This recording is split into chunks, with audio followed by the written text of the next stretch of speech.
All right, cool. So let's start over again. So, hey, I'm glad that you came back.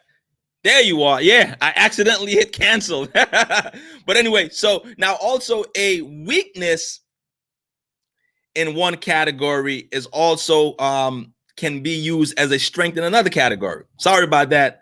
Guys, come back in.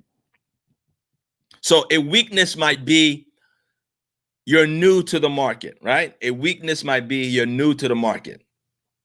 So nobody knows who you are. Yes, that's a weakness, but that is a huge positive in another category in the SWOT analysis, which is opportunities, because it's a great opportunity for you to capitalize and saturate that new market. So being new to the market, that is a weakness. Nobody knows who you are.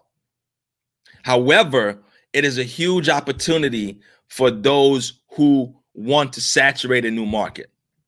All right. Now, the last thing is the good thing about the weaknesses. The good thing about the weaknesses is that they give you a blueprint. They clearly show you what you need to be working on as a business owner.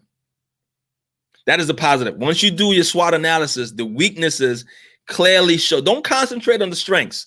The weaknesses clearly show you what you need to be working on. The weaknesses are literally blueprints of what you need to work on. And now also one final thing is once you're considering doing a SWOT analysis, you always want to keep in mind what your strengths and weaknesses are. Once you're addressing the threats and the opportunities, constantly have a paper in mind thinking about what your strengths are and what your weaknesses are. For every opportunity to think about the opportunities.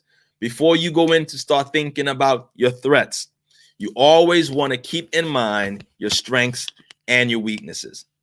Those are paramount. You want to keep those at the top of your mind as you're considering dealing with opportunities and threats. So you always want to have the opportunities, your strengths and your weaknesses in mind once you're considering attacking opportunities and threats, because you want to say, like, what are we good at? What are we doing right? And what are we doing wrong? Because the weaknesses, again, gave you a blueprint of what you need to be working on next. All right. So that's it. That's it. We only had about 2 more minutes. I don't know why I disconnected instead of hitting stop sharing screen, I hit end show. But anyway, we're here. You came back. And that's it, ladies and gentlemen. So if you need help implementing anything that you saw this morning, anything, don't just say it in the cut and then shoot me a DM. But in this case, yes, the show is over, so you do have to shoot me a DM. But definitely reach out on Instagram and Periscope, on Facebook family here at Wes Walters, on Facebook, Wes Walters and Associates, on all other platforms at Wes Walters.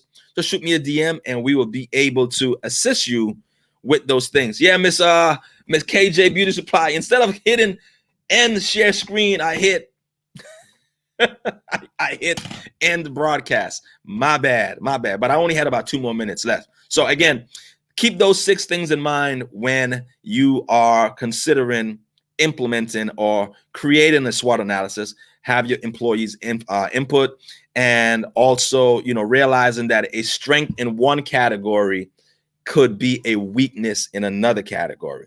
A strength, being here for a long time, being a brand people can trust, can be a weakness because the new generation don't want to touch it. A strength in in one category where, or a weakness where you're new to the market, nobody knows you. Yes, you don't have any brand recognition. That is a huge weakness. However, it is a huge opportunity for saturation where you can say, I'm going to go deep. I'm going to go deep in this category. All right. So thank you guys for tuning in, and I will see you on Wednesday. Wednesday, we have a guest. Yes. So it's going to be loaded with gems. Tune in on Wednesday at 8 a.m. Eastern for another episode of CX in the Morning. Listen, you guys can have an awesome day if you create it. You can have an awesome day if you create it. Peace.